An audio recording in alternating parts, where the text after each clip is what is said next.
Asia কাপের final মুখোমুখি India Pakistan. চাপের মুখে কি দুর্দান্ত ইনিংস খেলেন তিলক ভার্মা। 53 বলে 69 রানের ম্যাচ জেতানো, ফাইনাল জেতানো এক ইনিংস তিনি খেলেছেন। এর আগে আমরা দেখেছি সুপার 4-এর যে শেষ ম্যাচটা ইন্ডিয়া জিতেছে শ্রীলঙ্কার এগেইনস্টে, সেই ম্যাচে 49 রানের একটা দুর্দান্ত নক খেলেছিলেন তিলক ভার্মা। এর আগে পাকিস্তানের বিপক্ষে 30 রানের অপরাজিত একটা ইনিংস তিনি খেলেছিলেন। চাপের মুখে এই ধরনের ব্যাটিং কিভাবে করে আসলে ইন্ডিয়ান ব্যাটাররা করে, আমার মনে হয় যে এই প্র্যাকটিসটা তাদের আইপিএল এ হয়ে যায়। তিলক ভার্মা এই ধরনের ইনিংস মুম্বাই ইন্ডিয়ান্সের হয়ে আসলে কতবার তিনি খেলেছেন, বা শিবম দুবের কথা যদি বলি চেন্নাই সুপার কিংসের হয়ে এই ধরনের সিচুয়েশন কতবার তিনি ব্যাট করতে নেমেছেন। এই ধরনের প্র্যাকটিস আসলে তাদের রয়েছে এবং আইপিএল এ টপ একটা বোলিং ইউনিটের এগেইনস্টে তারা এই ধরনের ইনিংস অহরহ আসলে খেলে থাকেন। এবং ইন্ডিয়ার ব্যাটিং অর্ডারের ডেপথ এটাই যে অভিষেক শর্মা যদি ফেল করে শুভমান গিল আছে, শুভমান গিল যদি ফেল করে সূর্যকুমার যাদব আছে, সূর্যকুমার যাদব ফেল করলে সঞ্জু স্যামসন আছে, সঞ্জু স্যামসন ফেল করলে শিবম দুবে কিংবা তিলক ভার্মা রয়েছেন। অর্থাৎ ব্যাটিং ডেপথ এরকমই।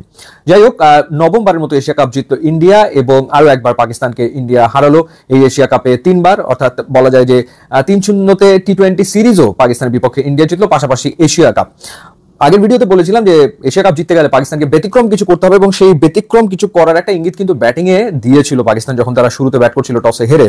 এবং পাওয়ার প্লেতে কিন্তু তারা দারুণ করেছিল, শাহজাদা ফারহান এবং ফখর জামান দুজনেই দারুণ স্টার্ট করেছিলেন এবং পাওয়ার প্লেতে করেছিল তারা কত রান, 45 বিনা উইকেটে। এবং একটা সময় তাদের রান ছিল হচ্ছে 84 বিনা উইকেট। তখন মনে হচ্ছিল যে পাকিস্তান বোধহয় প্রথমে ব্যাট করে মোটামুটি 180-190 এর একটা টার্গেট দিতে যাচ্ছে ইন্ডিয়াকে।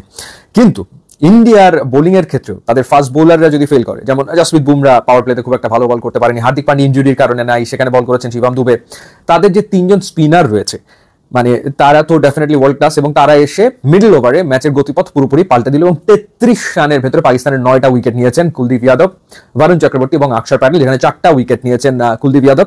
এবং এশিয়া কাপে কুলদীপ যাদবের উইকেটের সংখ্যা সম্ভবত 17, বরুণ চক্রবর্তী এবং অক্ষর প্যাটেল দুজনে দুটো করে উইকেট নিয়েছেন। অর্থাৎ 10 উইকেটের ভেতরে 8টা উইকেটই আসলে নিয়েছেন এই 3 স্পিনার মিলে এবং 2টো উইকেট নিয়েছেন জসপ্রীত বুমরা। তো যেই কারণে 180-190 আর পাকিস্তানের করা হয়নি এবং যে টার্গেটটা তারা দিয়েছিল সেই টার্গেটটা ডিফেন্ড করতে গেলে একটা ভালো শুরু দরকার ছিল, সেই ভালো শুরুটাও পাকিস্তান পেয়েছিল। পাওয়ার প্লেতে শাহিন শাহ আফ্রিদি ভালো বল করেছেন, ফাইম আশরাফ 2টো উইকেট নিয়েছেন, শাহিন শাহ আফ্রিদি 1টা উইকেট নিলেন, 3 উইকেট পড়ে গেল 36 রানে ইন্ডিয়ার পাওয়ার প্লের ভেতরে। তখন মনে হচ্ছিল খুবই ক্লোজ একটা ম্যাচ হতে যাচ্ছে এবং এরপরে 70 রানের ভেতরেই তো পড়ে গেল 4 উইকেট। অর্থাৎ তখনও আরো প্রায় 70 রানের বেশি প্রয়োজন ম্যাচ জেতার জন্য। সেই সময় শিবম দুবে এবং তিলক ভার্মা তারা এই পার্টনারশিপটা গড়লেন এবং ম্যাচ উইনিং একটা পার্টনারশিপ তারা আসলে গড়েছেন।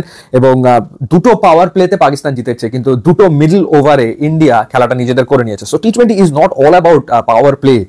মিডল ওভার কতটা ইম্পর্টেন্ট সেটা এই ফাইনালটাতে আসলে দেখা গেল, সেটা ব্যাটিং এর ক্ষেত্রে হোক বোলিং এর ক্ষেত্রে হোক, যে মিডল ওভারগুলো আসলে কতটা ইম্পর্টেন্ট হয়ে ওঠে। তো যাই হোক, আরো একবার ইন্ডিয়া তারা আসলে দেখালো যে কারণ তারা টি-20 র্যাঙ্কিং এর নাম্বার 1 টিম। পাকিস্তান আগের 2টো ম্যাচে, এবার এশিয়া কাপে গ্রুপ পর্বে এবং সুপার 4-এ 7 উইকেটে 6 উইকেট হেরেছে, এবার তারা 5 উইকেট হেরেছে। বাট ওই 2টা ম্যাচে এই ম্যাচে পাকিস্তান কিছুটা হলো বেটার ক্রিকেট খেলেছে, বাট নট এনাফ ইন্ডিয়াকে হারানোর জন্য, এবং এটাই হচ্ছে বাস্তবতা। ইউটিউব ইনস্টাগ্রাম লিঙ্ক দিয়ে আছে, আপনারা যোগ দিলে খুবই খুশি হবে। And thanks for watching.